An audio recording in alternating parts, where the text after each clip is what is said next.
요즘에 사람들이 이제 이렇게 대리점장하면 돈 된다 이렇게까지 막 해가지고 결론적으로는 이제 거기서 돈이 안 되니까 어디서 무슨 폰지 사기 같은 이제 그런 걸 했는데 자기가 이제 우연히 들어갔는데 이제 뭐 돈을 번다 이렇게 하면서 제가 이제 고객이 많다 하니까 이제 저한테 그런 거 같이 하자고 러브콜이 와요. 근데 이제 그게 한심한 게 뭐냐면은 사람들이 어떻게 거기에서 또 당하고도 또 그런 거를 하려고 또 그렇게 하는 거야. 그래서 그런 걸 보면서 되게 안타까운 거를 제가 느끼는 거거든요. 근데 이제 이 영상을 보는 사람들이 특히 이제 요즘 되게 우왕좌왕해요. 왜냐하면은 뭐 무슨 해외 진출이다 아니면은 갑자기 이제 소비자 몰이 생긴다 이렇게 하니까 사람들이 갑자기 이제 우왕좌왕하거든. 근데 이 영상을 보면서 진짜 자기한테 투자를 했으면 좋겠어요. 어젠가 누군가한테도 전화가 왔는데 이 사람들이 대화를 할 때 보면은 저도 대표님한테 어쩌면 처음에 그렇게 말을 했나 이런 생각도 한번 해보게 되거든요. 근데 이제 저 같은 경우는 그냥 스크립트 하나 얻어야 된다는 그 생각 때문에 아무런 생각 없이 그냥 했던 기억이 나는데 이 사람들이 자기한테 투자한다는 거는 이게 상상을 못 하더라고요. 그리고 심지어는 제가 이런 전화까지 받아봤거든요. 현재 자기는 파워 매니저래요. 근데 대리점장 가야 돼요, 말아야 돼요 이러고 나한테 전화가 오는 거야. 그래서 나는 너한테 투자하라는 얘기를 했거든요. 근데 결국은 본인은 대리점장을 가더라고요. 그래서 난 저 사람이 왜 저런 걸 나한테 물어봤을까? 이런 생각도 들고 그러더라고요. 근데 이제 그런 걸 볼 때 되게 안타깝고 이렇게 방향성을 못 잡고 이러는 대리점장들을 보면서 이 영상을 보면서 자기가 방향성을 어떻게 잡아야 될지 그런 것들을 좀 보면서 이걸 좀 보고 느꼈으면 하는 마음에서 제가 이제 질문을 드리게 됐어요.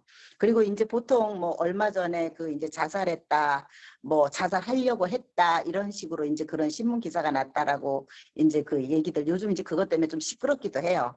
문제가 좀 돼도 되나 봐요. 그러는데 사실 어떻게 보면은 저도 고등학교를 졸업하고 대학을 안 보내준다고 자살하려고 한강까지 뛰어들었던 사람 맞아요.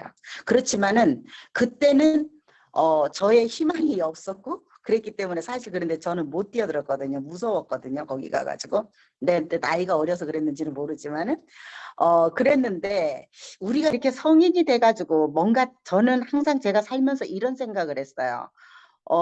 예를 들어서 왜 사람이 자기가 저지른 거에 대한 건 자기가 책임을 져야 되거든요. 잘했든 못했든. 그러면 이것도 어떻게 보면은 우리가 예를 들어서 최악의 상태로 뭐 빚을 다 내서 1억을 가지고 대리점장을 갔다고 가정을 해도 삶의 가치가 그것만도 못했을까요? 그쵸? 그래서 이런 사람들을 보면서 되게 좀 안타까운 생각을 하고 그러는데 내가 이제 이렇게 돈을 벌지 못하는데 그 잠깐 버는 돈에 이 사람들이 훅 하는 거예요. 왜 이렇게 잠깐 버는 돈에 그렇게 훅 하면서 열광을 할까요? 멍청해서 그렇죠. 바보라서 그렇고, 관절. 망상주의자들이 그렇고, 그리고 그게 가난한 사람들의 오히려 욕심이 더 많고, greedy하고, 오히려 가난한 사람들이 오히려 비합리적인 삶을 사는 거죠. 자기들이 생각했을 때는 합리적이라고 생각하는데, 겉과 속이 다 다른 게 가난한 사람들의 특징이 아닌가 생각해요. 은큼하고 투명하지 음, 않죠. 겉으로는 돈이 전부가 아니라고 하는데 돈이 전부인 것처럼 늘 뒤에 가서 행동을 그런 식으로 하고. 그리고 그냥 가난 자체가 의미하는 게 뭘까요? 가난은 가난한 거예요. 가난을 의미하는 건 뭐 저주예요. 제가 봤을 땐 가난은 가난은 용서할 수 없어요. 가난은 죄예요. 예.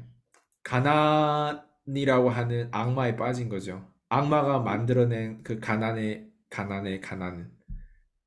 우리가 성경을 보면 뭐 예수도 가난하다고 하는 예수는 가난하지 않았어요. 예수는 부자예요. 자기의 제자가 있었죠. 자기를 따른 추종자가 있었죠. 예수라고 하는 사람 지금도 홍보되고 있죠. 홍보 비용만 따지더라도 이게 얼마짜리 홍보예요. 아니 성경이 얼마나 팔렸어요. 예수님 때문에. 이게 맞아. 예수가 어떻게 가난한 사람이에요. 생각해봐요. 근데 사람들은 그 관점이 없다 보니까 그것만 보는 거예요. 예수도 가난한데 나도 가난한 게 돈은 잘못이 없어요. 돈을 사용하는 사람이 잘못이지.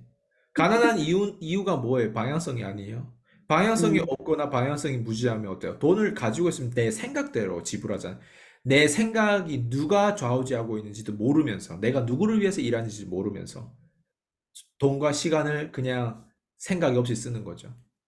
생각이 없이 쓰면 당연히 생각 없는 결과가 나와야 되지 않을까요? 그래서 생각 없는 결과가 뭐예요? 남편이 바람 폈네. 뭐야? 생각 없는 결과가 갑자기 암이 걸렸네. 생각 없는 결과가 뭐예요? 갑자기 안 좋은 결과가 더 많이 생기잖아요. 갑자기 금리가 올라갔네. 집을 샀는데 금리가 올라가면 어떻게 될 거야? 더 부담스러울 거 아니에요. 그렇지. 돈을 엉뚱한 데 썼는데 어때요? 뭐 룸사롱 같은 데 쓰다가 어때요? 뭐 성병에 걸렸어. 그것도 뭐예요? 이상한 거잖아요, 그게. 그러니까 돈을 어떤 식으로 쓰냐에 따라서, 시간을 어떤 식으로 쓰냐에 따라서 그 사람이 그 정확한 그 오늘의 결과가 아닌가 생각돼요. 어, 저는 그냥, 펀지 사기든 뭐든, 무지하면 그렇게 돼요. 근데 저희 측근들도 똑같아요. 저희 측근들도 사실 무지한 사람들 중에 제일 위험한 사람들 누구일 것 같아요? 우리 측근이에요. 저는 그래서 사기당할 때 저는 사기당한 대가를 그 사람 꼭 지불하도록 저는 가만히 냅둬요. 사실 어, 저는 아무리 저랑 측근이고 심지어 저희 어머니고 심지어 저희 아버지고 심지어 저하고 가장 친한 사람임에도 불구하고 그 사람이 죄를 지으면 죄의 대가를 지불하게 만들어요. 내가 도와줄 수 음, 있음에도 불구하고 음, 놔둬요. 왜 그러냐? 죄는 죄거든요. 그게 뭐예요? 내가 도와주면 또 똑같은 또 실수를 또 하는 거예요. 그게 측근들이 더 위험해요. 그래서 자녀를 가진 사람들이 내가 리더십이 없으면 어설프게 개입해가지고 아이를 망치는 게 아이가 망친 게 아니라 내가 아이를 망친 거예요. 내가 훌륭한 코치가 아니잖아요. 모든 성공한 사람들 맞아. 뒤에는 훌륭한 코치가 있단 말이에요. 음, 네. 그래서 돌아보면 누가 문제냐 봤을 때 내가 부모 되고 싶어서 부모 된 사람이 없다고 생각해요. 그냥 사랑하니까 언젠가 임신했어. 남들이 결혼한다고 해서 통념을 따랐어. 대부분 평범을 따랐는데 내 인생이 왜 이렇게 개판이야. 이런 걸 봤을 때 아니 개념 없이 살았잖아요. 돈이 뭔지도 모르겠고 그냥 무슨 화장품 판매한다고 해서 뭐 미국 진출한다고 하니까 그걸 하면 지도 잘 되는 줄 알았어. 그게 망상 아니에요? 그게 비합리적인. 그렇게 다 잘 되면 가난한 사람이 없어야 되지 않을까? 가난이라는 질병은 과거에서부터 지금까지 한 번도 고쳐진 적이 없어요. 그리고 최소 가난을 고쳐진 경우가 있어, 내가 만약 가난해요. 내가 정말 부자가 되고 싶어요. 적어도 부자를 따라야 돼요. 부자와 함께 해야 되잖아요. 음, 가난한 주제에 가난한 사람들이 가난한 사람을 리크루팅하고, 가난한 사람 주제에 가난한 고객을 가난한 사람들이 옆에 부자가 없어요. 맞아요. 겨우 부자가 있어봤자 그냥 겨우 중산층 마인드를 가진 월 한 10억, 20억, 30억 겨우 버는 부자들? 그게 부자예요, 중산층이지. 많은 백만장자들 많아요. 내는 백만장자 되는데 백만장자 그 사람이 되는 거를 가르쳐 주는 건 또 완전 다른 게임이에요. 이건 다른 탤런트예요. 축구 선수와 음, 배구 선수와 게임이 다르듯이 완전 다른 게임이에요. 내가 축구를 잘하면 배구도 무조건 잘해야 돼요. 내가 축구를 잘하면 테니스를 무조건 잘해요? 아니에요. 테니스 잘하는 거랑 축구 잘하는 건 다른 건데 사람들은 그 사람이 성공하면 그 성공이 나한테도 전염된다고 생각해요. 그렇지 않거든요. 완전 다른 게임이에요. 내가 성공했을 때 내가 이 성공을 상대방한테 전염시키고 상대방도 성공시키는 건 완전 다른 게임이에요. 코칭 영역은 뭘 하지 말아야 되는 게 되게 중요한데 모든 백만장자를 뭘 해라고 해요? 독서해라, 글 써라, 새벽 기상해라, 의식 성장시켜라, 뭐 이거 해라, 저거 100번 쓰기 해라, 상상하라, 그럼 실현이 된다, 뭐 다양한 뭐 별의별 게 되게 많아요. 책을 뭐 200권 이상 읽어야 된다, 하루에 2시간씩 뭐 글쓰기 해야 돼, 뭐 다양한 조언이 많아요. 인스타를 해야 된다. 뭐 오피스텔 분양해야 된다. 뭐 이것부터 해야 된다. 저것부터 해야 되는 게 그렇게 많으면 한번 해봐요. 만 년을 살아도 그걸 다 못해요. 하지 말아야 되는 것들을 확실하게 계속 무작위성으로 하지 말아야 되는 걸 찾는 게 그게 뭐예요? 그게 음, 보상이에요. 우리가 오, 석유를 찾고 진짜 자원을 찾기 위해서 막 바다라든가 이런 데 가서 자원을 찾는 그런 게임을 하는 사람들 있잖아요. 그런 사람들을 바다에서 그 무작위로 찾는 것 같지만 걔네도 룰이 있어. 한참 찾다가 아닌 것 같은 확률이 완전 아닌 거는 배제하고 찾는 거예요. 그러다 보니까 되는 확률이 나오는 거예요. 그 땅이랑 찾다 보면 되는 것만 찾기 위해서 어때요? 안 되는 걸 배제하는 그런 데이터를 만들어 가면서 바다에서도 그 사람들이 보석을 찾고 석유를 캐고 하는 거지. 무작위성 안에서 안 되는 걸 찾는 거예요.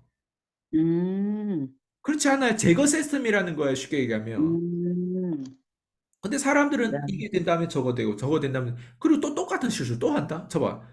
1억을 맞아. 사기당했으면 또 똑같은 실수 또 하는 거예요. 그거는 음, 비합리적이고 망상이고 그거는 완전 가난한 사람의 특징이라고 생각해요. 망상주의자들이에요. 가난한 사람들은.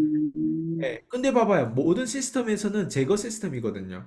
이렇게 해서 내가 왜 1억을 까먹었지? 왜 내가 사기당했지? 이걸 보면 몰라서 사기당해. 사기당하더라도 똑같이 누구나 다 사기당하더라도 어떻게 사기당했을 때 그래도 나름 합리적이고 덜 틀리는 사기지? 나는 교육이라고 생각해요.